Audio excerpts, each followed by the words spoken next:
Nongereye mbasuze mbifurize kugira ibihe byiza mbahe ikaze muri gahunda z'amakuru n'ibiganiro bitandukanye dukomeje kugenda tubagezaho. Kinshasa mu murwa mukuru wa Repubulika ya Demokarasi ya Kongo, abakozi bashinjwa guheza indege ya Felix Tshisekedi mu kirere bakaba bamaze gutabwa muri yombi. Abashinzwe umutekano baraye bafunze abakozi benshi cyane bo ku kibuga mpuzamahanga cy'indege cya Njiri Kinshasa muri Repubulika ya Demokarasi ya Kongo, bashinjwa guheza indege ya Perezida Felix Tshisekedi mu kirere.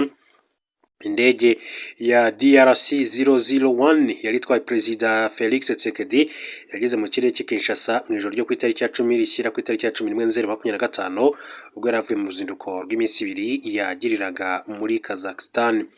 Umuyobozi w'urwego rushinzwe ingendo zo mu kirere Ngoma Mbaki Leonard yasobanuye ko ubwo indege yasatiraga iki kibuga umuriro w'amashanyarazi wabuze, biba ngombwa ko indege nyinshi zijya kugwa i Brazzaville muri Repubulika ya Demokarasi ya Kongo. Byamenyekanye ko ubwo iki kibazo cyabaga, indege yari itwaye Perezida Felix Tshisekedi yo yamaze iminota 11 izenguruka mu kirere, ubwo umupilote yari ategereje ko abamuyobora bamuha amabwiriza. Ku ikubitiro benshi bashinzwe kuyobora indege kuri iki kibuga batawe muri yombi. Umuyobozi w'iki kibuga cy'indege ahagarikwa by'agateganyo, hatangira iperereza kugira ngo hamenyekane abantu bose bagize uruhare mu kubaho kw'iki kibazo. Bikekwa ko ibura ry'umuriro w'amashanyarazi ku kibuga cy'indege cya Njiri ryatewe n'uburangare bw'ubuyobozi, kuko mbere hagombaga rero kuba harateguwe ingufu z'ingoboka mu gihe habaye ikibazo nk'iki muri Repubulika ya Demokarasi ya Kongo kuri ikibuga cy'indege cya Njiri. Makuru akomeza kugenda avugwa, reka mbabwire ko muri Afurika y'Epfo Abashinwa bahamijwe ibyaha 158 birimo gukoresha abakozi imirimo y'agahato. Abashinwa 7 bacuruje Abanyamalawi ndetse bakanabakoresha imirimo y'agahato muri Afurika y'Epfo bakatiwe gufungwa imyaka 20. Mu bakatiwe n'urukiko rwo muri Afurika y'Epfo harimo abagabo 4 n'abagore 3 bahamijwe ibyaha byo gucuruza abantu ndetse no gushimuta. Aba bantu bafashwe ubwo inzego z'ibanze zajyaga gusaka mu ruganda ruri mu mujyi wa Johannesburg, basangamo Abanyamara 91 barimo abana 37 bakoreshwaga mu buryo butemewe. Guverinoma yo muri Afurika y'Epfo yatangaje ko icuruzwa ry'abantu ari kimwe mu byaha bikorwa cyane muri iki gihugu. Iri tsinda rigizwe na Kevin Tsao, Chen Hui, Qin Li, Jiaqing Zhu ndetse na Ma Biao, Dai Juanying ndetse na Zhang Zilian, yahamwe n'ibyaha 158 muri 160 baregwaga. Mu byo baregwa birimo gushaka abimukira, gufasha abimukira kuguma mu gihugu mu buryo butemera amategeko, kurenga ku mategeko y'umurimo nko kutandikisha ibikorwa byabo. Inzego z'umutekano zagiye kandi zisaka muri uru ruganda nyuma y'uko rero umwe mu bakoragamo ahunze ajya kurega, bimenyekana ko abahakoreraga bakorera amasaha 11 bagakora iminsi 7 nta bwirinzi buhari.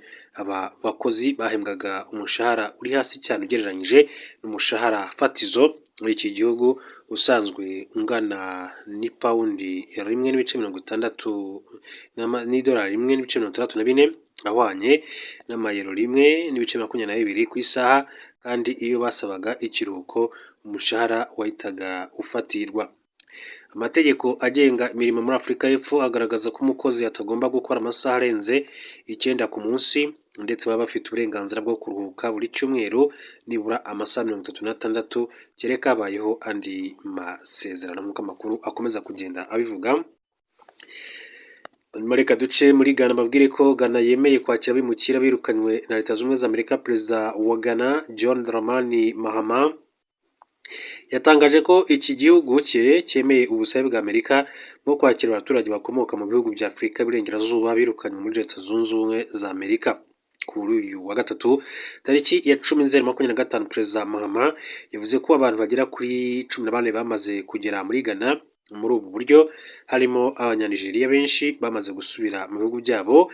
Yagize ati Leta Zunze Ubumwe za Amerika yadusabye kwakira abaturage b'ibindi bihugu birukanwe muri Amerika, kandi twemeranyije ko abaturage bo muri Afurika y'Iburengerazuba bashobora kwakirwa hano.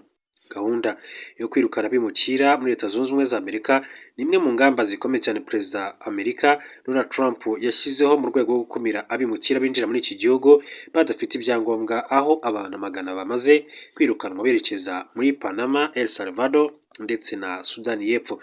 Ubu bwumvikane hagati ya Ghana na Leta Zunze Ubumwe za Amerika buje mu gihe Amerika yazamuye imisoro ku bicuruzwa bya Ghana ndetse kandi ikanagabanya umubare wa viza zitangwa. Ni mu gihe Nigeria kugeza ubu yanze amasezerano nk'ayo na Amerika.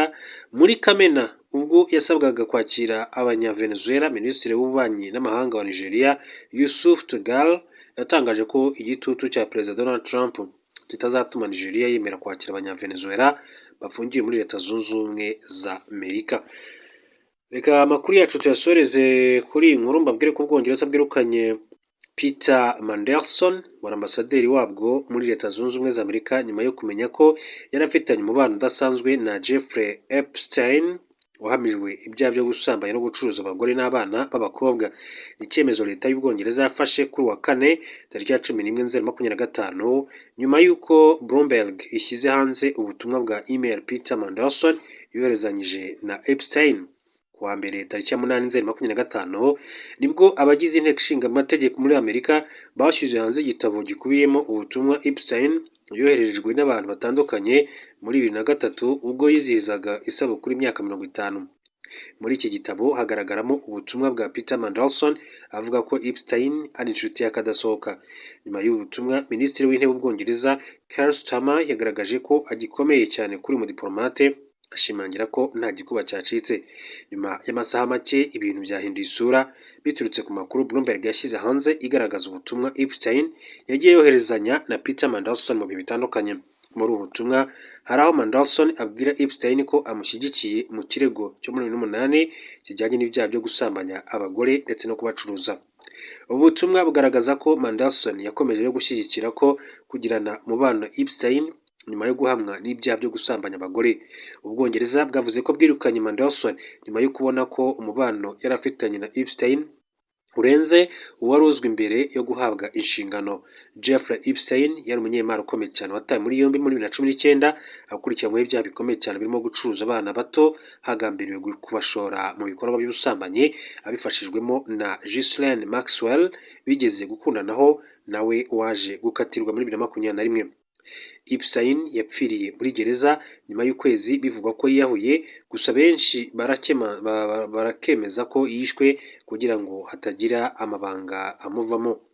Impamvu ni uko Epstein yari inshuti y'abanyapolitike, abayobozi bakomeye ndetse n'abanyemari benshi cyane nk'uko amakuru akomeza kugenda bivuga. Uyu rero Ubwongereza bukaba bwirukanye Peter Mandelson wari ambasaderi wabwo muri Leta Zunze Ubumwe za Amerika.